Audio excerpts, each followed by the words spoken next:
حضرت خالد بن ولید رضی اللہ عنہ مالک بن نویرہ کے ایک قلعہ نما مکان میں خود گئے۔ وہاں سامان پڑا تھا، ایسا لگتا تھا جیسے یہاں کے رہنے والے کچھ ہی دیر پہلے یہاں سے نکلے ہوں۔ بستی سے خالد رضی اللہ عنہ کو اتنا ہی پتہ چلا کہ مالک بن نویرہ اپنے قبیلے کو یہ کہہ کر کہ وہ مسلمانوں کے خلاف ہتھیار نہ اٹھائیں، لیلا کو ساتھ لے کر بستی سے نکل گیا ہے۔ جنہوں نے اسے جاتے دیکھا انہوں نے سمت بتائی جدھر وہ گیا تھا۔ مالک گھوڑے پر اور لیلا اونٹ پر سوار تھے۔ خالد رضی اللہ عنہ نے ارد گرد کی بستیوں کو اپنے آدمی بھیج دیے اور کچھ آدمی اس سمت روانہ کیے جدھر بتایا گیا تھا کہ مالک گیا ہے۔ وہ صحرا تھا، اونٹ اور گھوڑے کے قدموں کے نشان بڑے صاف تھے۔ یہ خالد رضی اللہ عنہ کے آدمیوں کو ایک بستی میں لے گئے تھے۔ یہ بنو تمیم کی ایک بستی تھی۔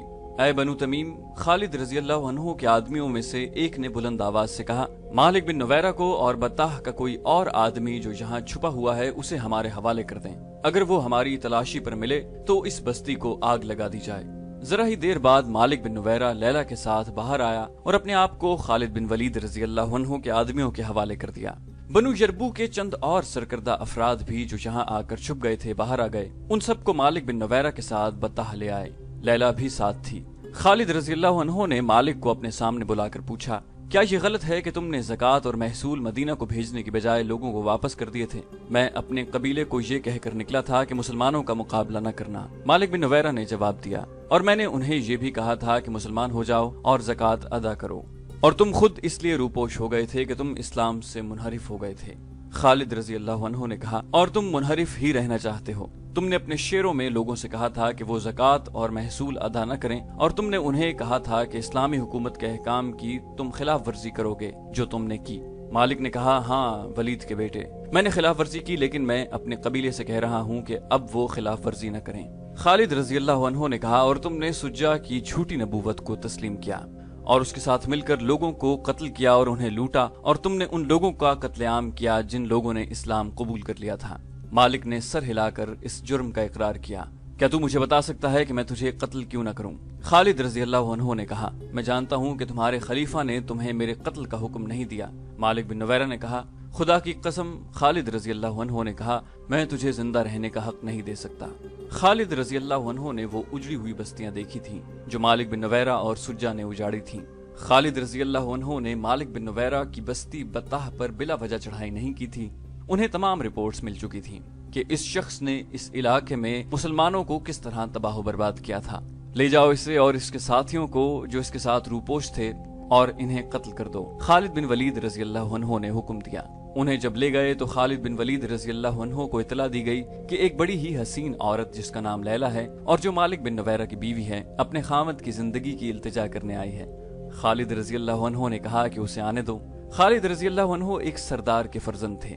انہوں نے امیر گھرانے میں پرورش پائی تھی، اس لیے ان کے دل و دماغ میں وسعت تھی۔ وہ خوش ذوق، خوش طبع اور زندہ مزاج تھے۔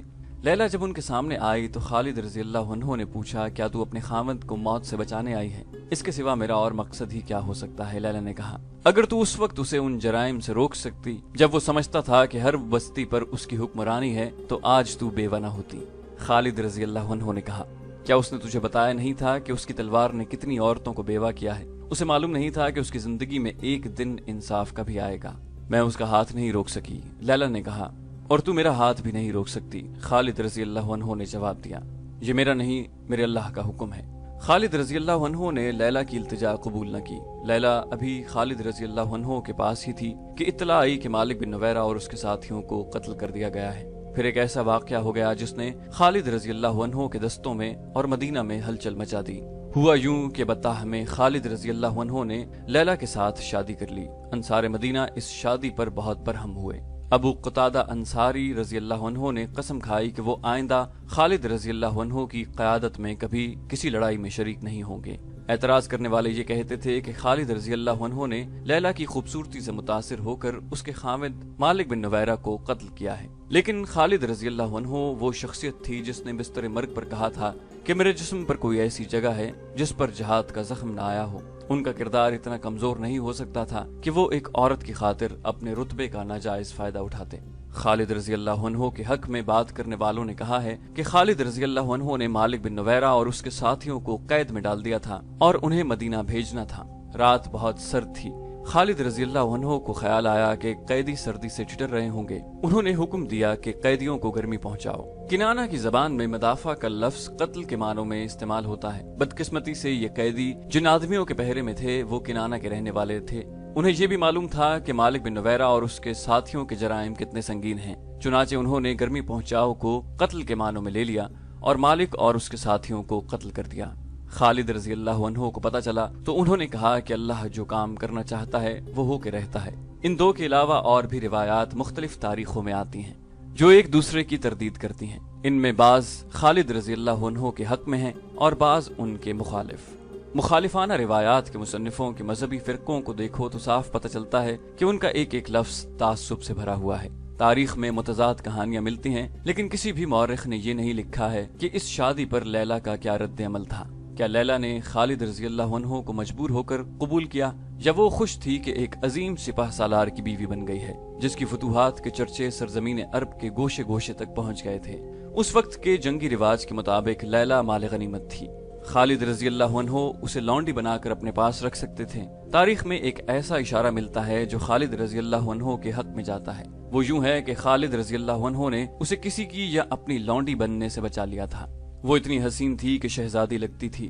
خالد رضی اللہ عنہ جانتے تھے کہ لونڈیوں کی زندگی کیا ہوتی ہے۔ انہوں نے یہ بھی دیکھ لیا تھا کہ لیلا جتنی خوبصورت ہے اتنی ہی ذہین اور دانا ہے۔ انہوں نے اس عورت کی صلاحیتوں کو تباہی سے بچا لیا تھا۔ یہ خبر مدینہ بھی پہنچ گئی کہ خالد رضی اللہ عنہ نے مالک بن نویرہ کو قتل کر کے اس کی بیوی کے ساتھ شادی کر لی ہے۔ خبر پہنچی بھی سیدھی خلیفۃ المسلمین ابو بکر رضی اللہ عنہ کے پاس، اور خبر پہنچانے والے ابو قتادہ انصاری رضی اللہ عنہ تھے جو اس شادی پر ناراض ہو کر مدینہ چلے گئے تھے۔ ابو بکر رضی اللہ عنہ نے اس خبر کو زیادہ اہمیت نہ دی۔ انہوں نے کہا کہ خالد رضی اللہ عنہ کو رسول اللہ صلی اللہ علیہ وآلہ وسلم نے سیف اللہ کا خطاب دیا تھا، ان کے خلاف وہ کوئی کارروائی نہ کریں گے۔ خالد رضی اللہ عنہ نے کسی زندہ آدمی کی بیوی کو ورغلا کر اپنی بیوی نہیں بنایا۔ ابو قتادہ انصاری رضی اللہ عنہ خلیفۃ المسلمین رضی اللہ عنہ کے جواب سے مطمئن نہ ہوئے۔ وہ حضرت عمر رضی اللہ عنہ کے پاس چلے گئے اور انہیں ایسے انداز سے لیلا کی خالد رضی اللہ عنہ کے ساتھ شادی کی خبر سنائی جسے خالد رضی اللہ عنہ عیاش انسان ہو اور ان کی عیش پرستی ان کے فرائض پر اثر انداز ہو رہی ہو۔ حضرت عمر رضی اللہ عنہ غصے میں آ گئے اور ابو قتادہ رضی اللہ عنہ کو ساتھ لے کر حضرت ابو بکر رضی اللہ عنہ کے پاس گئے۔ خلیفۃ المسلمین حضرت عمر نے حضرت ابو بکر سے کہا، خالد کا جرم معمولی نہیں، وہ کیسے ثابت کر سکتا ہے کہ بنو یربوع کے سردار مالک بن نویرہ کا قتل جائز تھا؟ حضرت ابو بکر رضی اللہ عنہ نے پوچھا، تم چاہتے کیا ہو عمر؟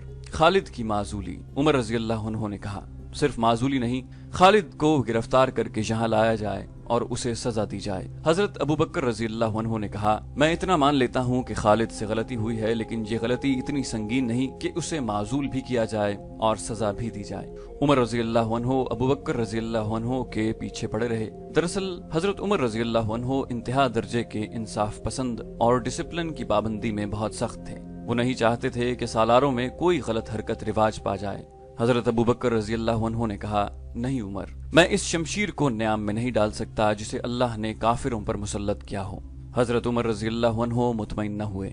حضرت ابو بکر رضی اللہ عنہ حضرت عمر رضی اللہ عنہ کو ناراض بھی نہیں کرنا چاہتے تھے۔ انہوں نے خالد رضی اللہ عنہ کو مدینہ بلوا لیا۔ خالد رضی اللہ عنہ بڑی ہی مسافت طے کر کے بہت دنوں بعد مدینہ پہنچے اور سب سے پہلے مسجد نبوی صلی اللہ علیہ وآلہ وسلم میں گئے۔ انہوں نے اپنے امامے میں ایک تیر اڑس رکھا تھا۔ حضرت عمر رضی اللہ عنہ مسجد میں موجود تھے۔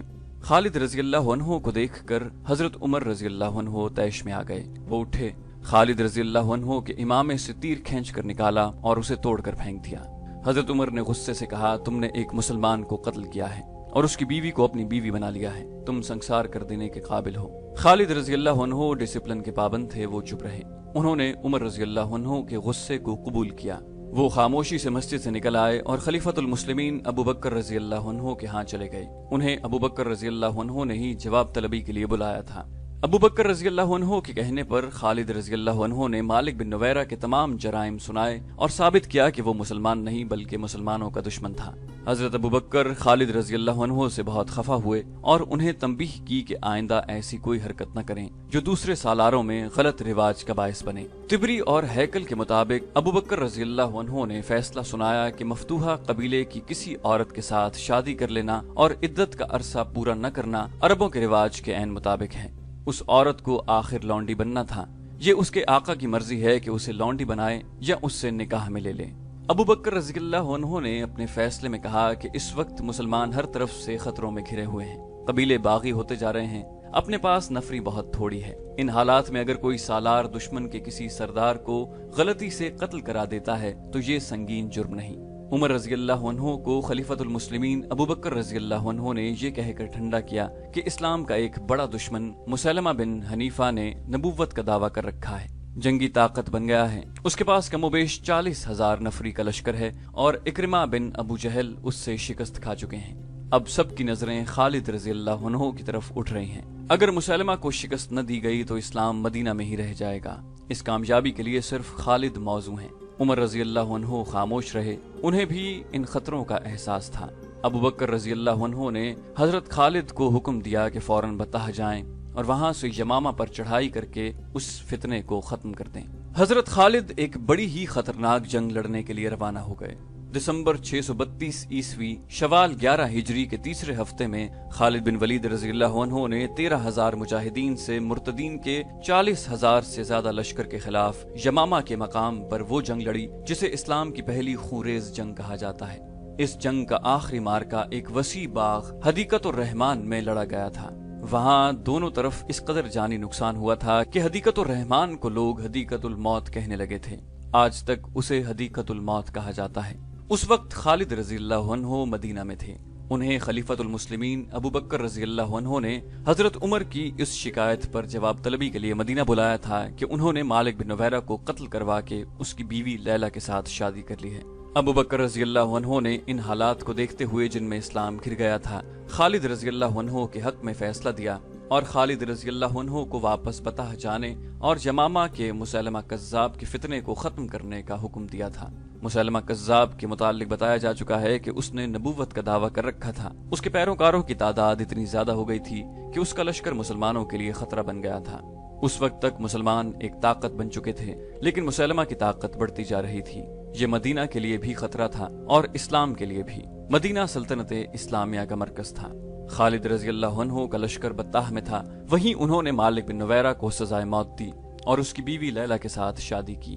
لیلہ وہیں تھی۔ خالد رضی اللہ عنہ بطح کو روانہ ہو گئے۔ انہیں معلوم تھا کہ ان کے پرانے ساتھی سالار اکرمہ رضی اللہ عنہ اسی علاقے میں اپنے لشکر کے ساتھ موجود ہیں اور مسلمہ کے خلاف مدد کو پہنچیں گے۔ اکرمہ رضی اللہ عنہ ان 11 سالاروں میں سے تھے جنہیں خلیفۃ المسلمین نے مختلف علاقوں میں مرتد اور باغی قبائل کی سرکوبی کے لیے بھیجا تھا۔ دوسرے قبیلے اتنے طاقتور نہیں تھے جتنا مسلمہ کا قبیلہ بنو حنیفہ تھا، اس لیے اس علاقے میں اکرمہ رضی اللہ عنہ کو بھیجا گیا تھا۔ ان کے پیچھے پیچھے ایک سالار شرجیل رضی اللہ عنہ بن حسنہ بھی پہنچ گئے۔ خلیفہ ابو بکر رضی اللہ عنہ نے شرجیل رضی اللہ عنہ کو یہ حکم دیا تھا کہ وہ اکرمہ رضی اللہ عنہ کو مدد دیں۔ اکرمہ رضی اللہ عنہ یمامہ کی طرف جا رہے تھے۔